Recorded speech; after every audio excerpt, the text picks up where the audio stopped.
سامعین و حاضرین، آج 20 رمضان المبارک ہے اور آج رمضان المبارک کا دوسرا عشرہ ہم سے رخصت ہو جائے گا، اور آپ احباب یہ بات اچھی طرح جانتے ہیں کہ رمضان المبارک میں بہت سے ایسے واقعات رونما ہوئے جن کو سن کر انسان یہ سوچتا ہے کہ اسلام کیا لگتا ہے کہ ہر معرکہ رمضان میں ہی رونما ہوا۔ انہی میں سے ایک معرکہ جسے فتح مکہ کہا جاتا ہے وہ بھی رمضان المبارک میں ہوا، اور 20 رمضان المبارک کو اللہ تبارک و تعالی نے مسلمانوں کو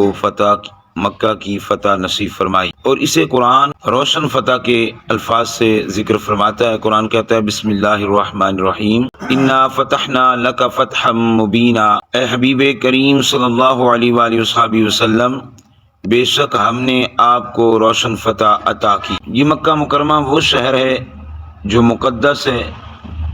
جہاں حضور علیہ السلام کی ولادت باسعادت ہوئی۔ یہ وہ شہر ہے جو بابرکت شہر ہے، جہاں کعبۃ اللہ شریف ہے، جہاں حجر اسود ہے، جہاں چاہ زمزم، جہاں صفا و مروہ اور میزاب رحمت، اور یہی وہ باعظمت شہر ہے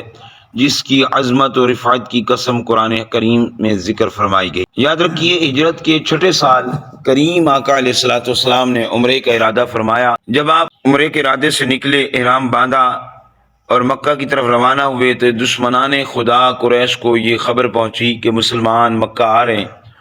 تو انہوں نے مکہ کے گرد و نواح کے جتنے قبیلے تھے سب کو جمع کیا اور مسلمانوں کے خلاف کھڑا کر دیا، اور حضور علیہ السلام کو پیغام بھجوایا کہ ہم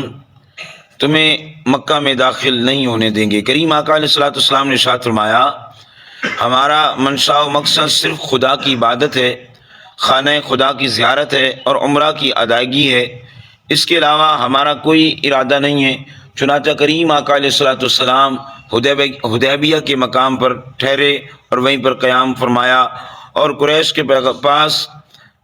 کے پاس پیغام بھیجا کہ ہمارا مقصد جنگ و جدال نہیں ہے، ہم صرف عمرہ کی ادائیگی چاہتے ہیں۔ اس اطلاع کے بعد قریش نے کئی افراد بھیجے، کوئی حل نہ نکلا۔ پھر سہیل بن عمر نامی ایک شخص آیا، اس نے ایک معاہدہ کیا اور طے پایا کہ بغیر عمرہ سب لوٹ جائیں۔ اب اس میں ہوا یہ کہ دو قبیلے ایسے تھے جو آپس میں دشمنی رکھتے تھے، وہ ان میں سے ایک مسلمانوں کا حلیف بن گیا، ایک کفار مکہ کا حلیف بن گیا۔ بنو بکر اور بنو خزاعہ کے درمیان جو دشمنی تھی، اب انہوں نے کیا کیا کہ بنو بکر چونکہ چاہتا تھا بنو خزاعہ سے بدلہ لینا،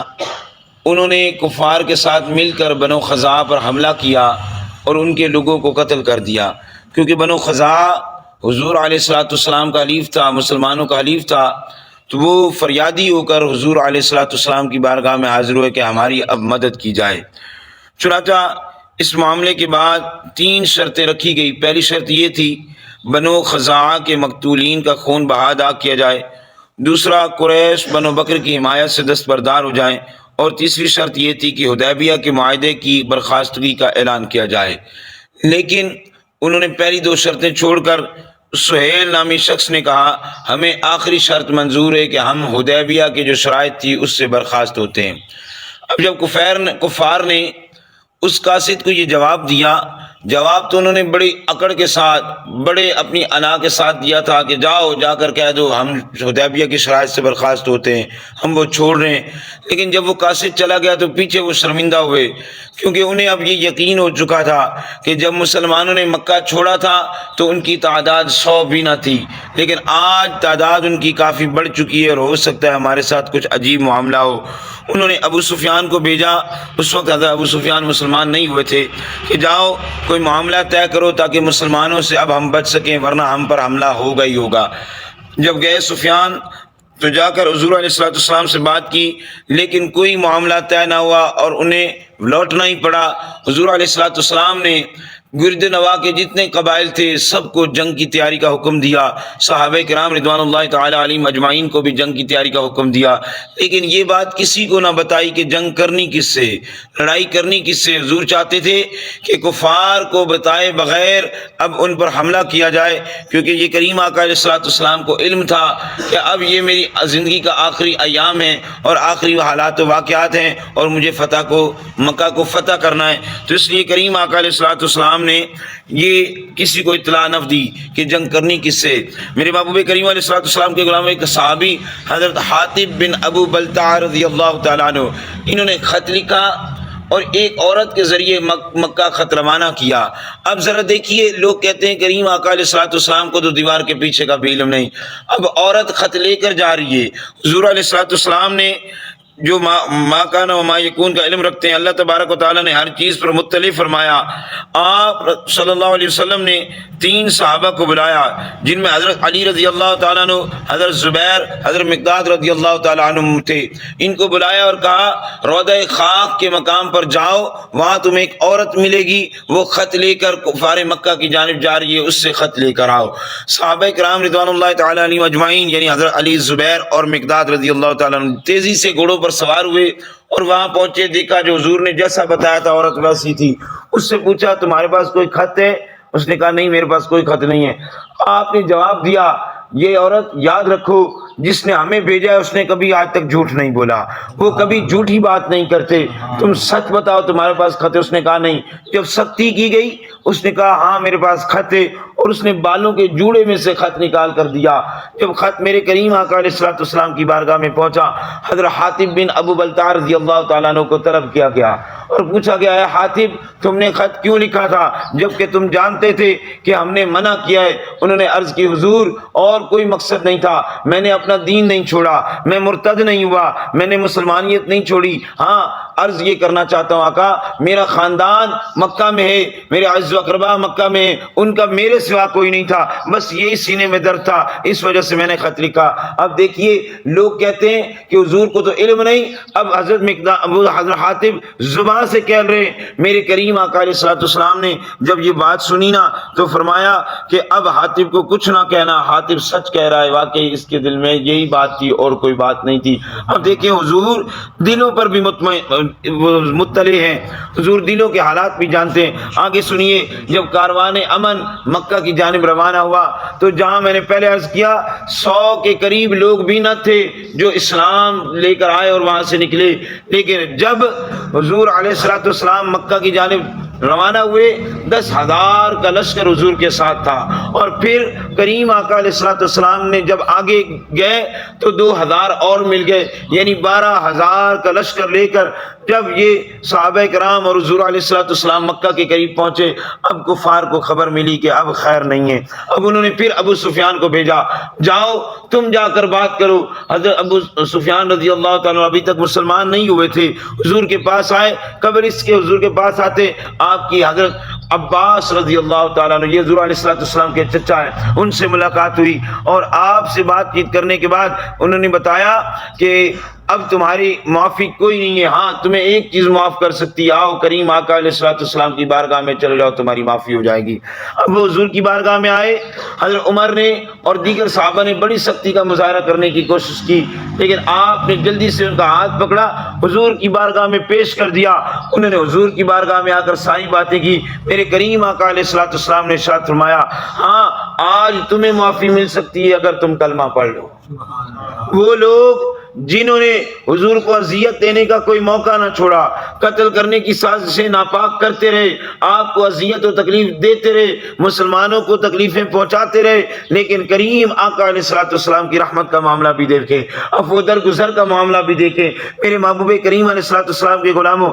ابو سفیان نے کلمہ پڑھا، مسلمان ہو گئے، اور اس کے بعد حضور نے عام اعلان کیا، کہا اے ابو سفیان جاؤ اعلان کر دو کہ اگر آج تم نے کلمہ پڑھ لیا، آج تم دائرہ اسلام میں داخل ہو گئے، تو یہ محمد جو رب کا رسول ہے جس کو اللہ نے نبی بنا کر بھیجا ہے، یہ تم سے وعدہ کرتا ہے رب کائنات بھی تمہیں معاف کر دے گا، میں بھی تمہیں معاف کر دیتا ہوں. یہ میرے آقا کی شان تھی. اور یہاں پر ایک بات بھی یاد رکھیے گا میرے محبوب کریم علیہ الصلوۃ والسلام کے غلاموں، ان سب کو تو معافی دی لیکن گستاخ کو پھر بھی معافی نہ ملی. حضور نے ارشاد فرمایا جو میرا گستاخ ہوگا اسے آج کے دن بھی معافی نہیں ملے گی. اس لیے یاد رکھیے گناہ گاری اور چیز ہے، بندہ بدکار ہو اور چیز ہے، لیکن رسول اللہ کا گستاخ ہو یہ اور چیز ہے. ہاں گناہگار توبہ کرے وہ لوگوں کے سامنے بھی اچھا ہو سکتا ہے، وہ اللہ کے ہاں بھی اچھا ہو جاتا ہے، لیکن گستاخ اگر حضور کی گستاخی کر دے پھر اس کی عند اللہ تو توبہ قبول ہو سکتی ہے، لیکن لوگوں کے سامنے اسے قتل کیا جائے گا۔ حضور علیہ الصلوۃ والسلام نے اس دن بھی ان کو معاف نہ کیا، اور میرے کریم آقا علیہ الصلوۃ والسلام کے غلاموں، تو اس طریقے سے 20 رمضان المبارک کو کریم آقا علیہ الصلوۃ والسلام کو اللہ تبارک و تعالی نے فتح مکہ کی فتح نصیب فرمائی، اور حضور علیہ الصلوۃ والسلام اپنے غلاموں کے ساتھ مکہ میں داخل ہوئے، اور حضور نے ارشاد فرمایا لا تقاتلوا الا من قاتلکم، تم کسی پر حملہ نہ کرنا، ہاں اس پر حملہ کرنا جو تم پر حملہ کرے۔ لیکن اب ذرا سوچئے ان پر کون حملہ کرے جن کے ساتھ رب ہو، ان پر کون حملہ کرے جن کے ساتھ رسول ہو، ان پر کون حملہ کرے جو روزے کے ساتھ ہوں، بھوکے پیاسے ہوں، لیکن پھر بھی نعرہ ایک یہ کہ یا رسول اللہ آپ سلامت رہیں، آپ کا نام بلند رہے، آپ کے رب کا نام بلند رہے، ہم بھوکے رہیں تب بھی آپ کے ہیں، پیاسے رہیں تب بھی آپ کے ہیں، آج جانیں جو قتل ہوتی ہیں ہماری ہو جائیں، لیکن محبوب آپ کا نام بلند رہے، آپ کے دین کا نام بلند رہے۔ تو میرے محبوب کریم علیہ الصلوۃ والسلام کے غلاموں، یاد رکھیے کریم آقا علیہ الصلوۃ والسلام نے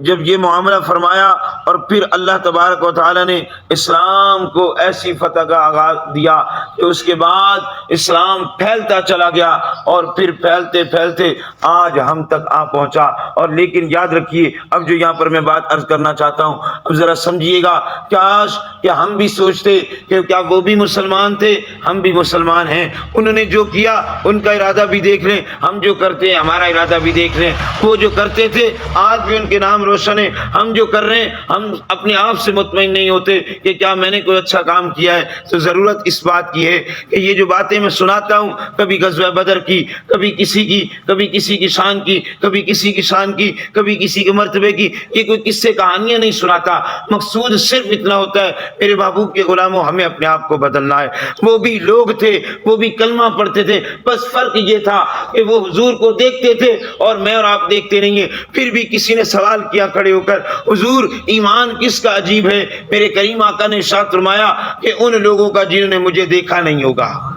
ہماری بات کی حضور نے یہ نہیں کہا اے ابوبکر تیرا ایمان عجیب ہے، اے فاروق تیرا ایمان عجیب ہے، اے عثمان تیرا ایمان عجیب ہے، اے علی تیرا ایمان عجیب ہے، اے حسن حسین تمہارا ایمان عجیب ہے۔ کہا نہیں، ایمان ان کا عجیب ہے جنہوں نے مجھے دیکھا نہیں ہوگا، لیکن جب میرے نام آئے گا تو انگوٹھے بھی چومیں گے، اور میرے نام کی گستاخی ہوگی تو اپنی جان بھی پیش کریں گے۔ وہ لوگ تو میرے محبوب کے غلاموں ذرا ہمیں سمجھنا ہوگا کہ کیا ہم آج اس قابل ہیں کہ حضور کی بارگاہ کا سامنا کر سکیں؟ کیا حضور جب ہم یہاں سے مریں گے اور حضور کہیں گے وہ دیکھو میرا غلام آ رہا ہے، فرشتوں کو حضور حکم دیں گے اے فرشتوں ہٹ جاؤ، یہ تو وہ تھا جس نے ساری زندگی میری محبت میں گزاری ہے۔ تو محبوب کے غلاموں یاد رکھیے آج وہ دن ہے جس دن اللہ تبارک و تعالی نے اسلام کو مکمل فتح عطا فرمائی۔ 20 رمضان المبارک فتح مکہ کا دن ہے، اور اس دن کئی مسلمان وہ لوگ تھے جو اپنی سب کچھ پہلے لٹا چکے تھے، رب نے انہیں انعامات سے نوازا، اور میرے آپ جیسے نکموں کے لیے ایک سبق دیا کہ انہوں نے رمضان میں بھی رب کا ساتھ اور اس کے محبوب کا ساتھ نہیں چھوڑا تھا، اور ہمیں سبق یہ دیا گیا کہ تم اور کچھ نہیں کر سکتے تو اس رب کی رضا کے لیے اس رمضان کی قدر تو کر لو۔ تو میرے محبوب کے غلاموں آج کے دن ایصال ثواب بھی کریں، اور اپنے لوگوں کے لیے، فتح مکہ کے مسلمانوں کے لیے، اور جتنے مسلمان اس دنیا سے رخصت ہو چکے ہیں